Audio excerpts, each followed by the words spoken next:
দর্শক চলে এসেছি জামালপুর সকাল বাজারে। আপনারা দেখতেই পাচ্ছেন খুব চমৎকার কোয়ালিটির জাউর মাছ এবং এই পাশে আরেকটা ভিন্ন মাছ, আমি নাম জানি না, চিংড়ি মাছ রয়েছে বোয়ালের ছোট সাইজ। জানবো কোনটা কত করে দিয়েছে এবং কোত্থেকে কবে নিয়ে আসা হয়েছে। কোত্থেকে নিয়ে আসছেন ভাই? এটা ভাই যমুনা নদীর মাছ। যমুনা নদীর মাছ আজকে সকালবেলা মনে হয় নিয়ে আসা হয়েছে না? প্রতিদিনের মাছ প্রতিদিন নিয়ে আসে। জাউর কত করে দিচ্ছেন ভাই? জাউর আপনি 300 টাকা বেচতেছেন। জাউর 300 টাকা কেজি। চিংড়ি সাদাটা কত করে? আপনি এটা 500 করে রাখা যাবে। একদম 500 টাকা ফিক্সড, কম হবো না?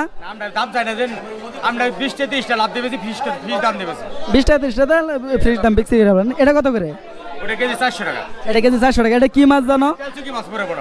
পানচুকি, তেলচুকি মাছ না? কত বললেন জানো? কেজি 400 টাকা। কেজি 400। বোয়াল কত করে? এটা আপনি বেচতেছি 320 টাকা, 350 টাকা এইভাবে। মানে 320 করে বিক্রি হচ্ছে না?